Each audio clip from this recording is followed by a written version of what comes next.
My name is Paddy. I'm the mind guy and I'm a mental health advocate and logistics consultant.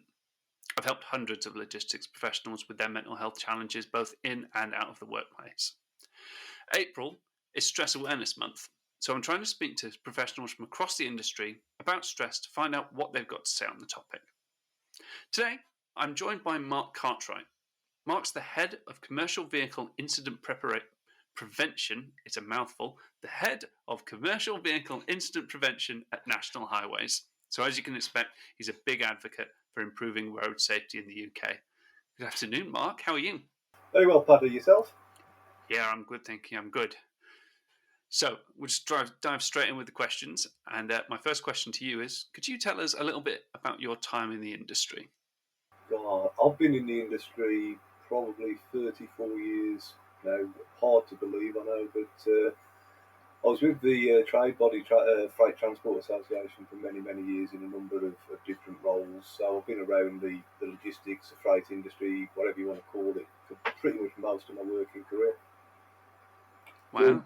joined National Highways England as it was then about 3 years ago to head up the commercial vehicle incident prevention team, and we've been here ever since. Nice. Just for clarity, what does that actually mean? Commercial vehicle incident prevention. It doesn't mean preparation, Paddy. I'm not going to wash them in I keep saying that. To be honest, it's pretty much what it says on the can, kind of thing. I head up a team of project managers whose role it is to identify what we would call interventions. We're an at-arm's length government body, so we speak bureaucratic language. So to try and identify interventions that we can build, then put out into the wild within the industries with the single aim of reducing the number one KPI, the single KPI which we judged on, which is the number of people that manage to kill and injure themselves on our network. We see commercial vehicles as being a key component of this ambition to reduce casualties on the network. We operate 4,300 miles of motorway and fast A roads. We carry 80 odd percent of all of the freight traffic that's moved in the UK, from HGV movements to increasing number of van movements. We're expanding our reach a little bit as well into the company car, grey fleet, salary sacrifice arena as well. So I guess we should really be called the things what are driven for work incident prevention team. It doesn't roll off the tongue quite so well. I don't know. At this point in time, I'm actually struggling to say your job title, so that might be better. Yeah, what can go wrong, Paddy? Exactly. So it sounds like you've got a lot going on. So, from your perspective, in your role, what do you find stressful?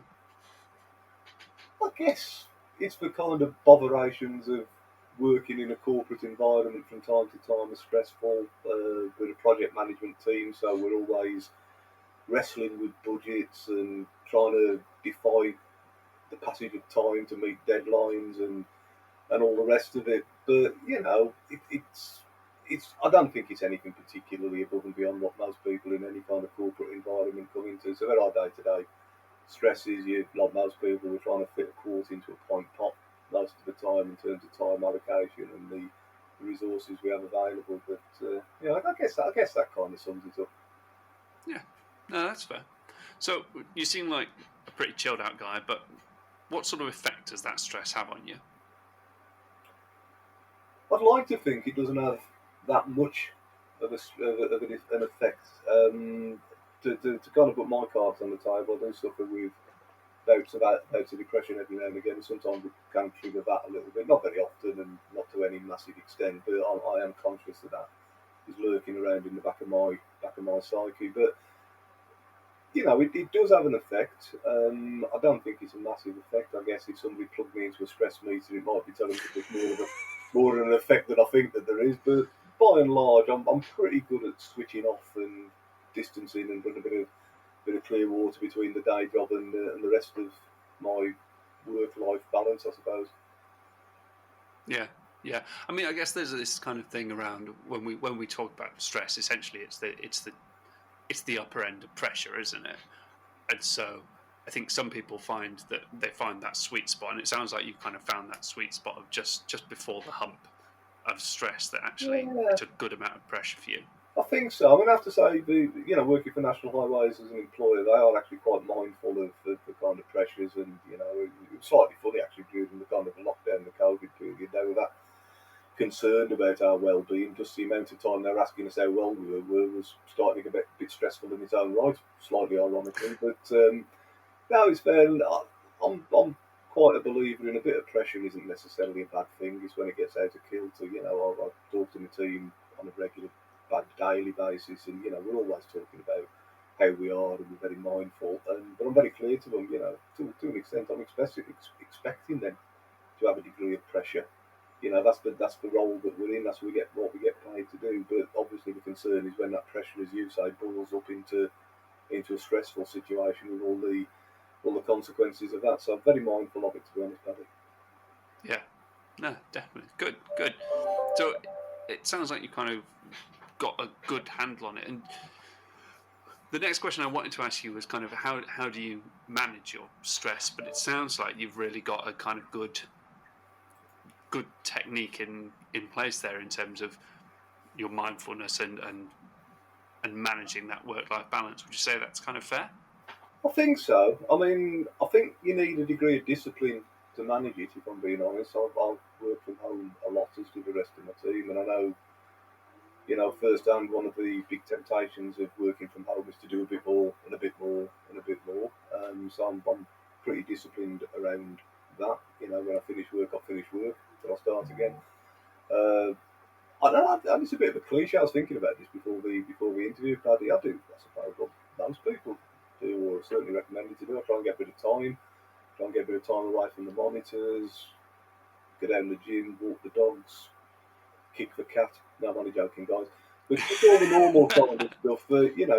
Just switch off and just put a little bit of distance between yourself and what's causing you the stress. Yeah, definitely. Nice. And last question for you. It's someone who's spent a lot of time sort of in kind of policy and bureaucracy in a corporate environment. What's your top tip for someone else on a similar journey? This might sound a bit more flippant than it's supposed to be, but don't take it too seriously.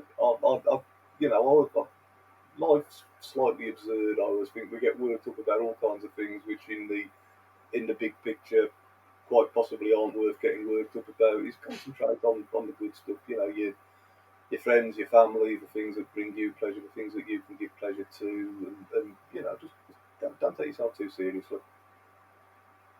Definitely. Brilliant. Mark, thank you so much for taking the time to talk to me. I really appreciate it. Absolutely, Paddy, no problem at all. Brilliant. And to the listeners, thank you so much for listening. And I will speak to you all next time.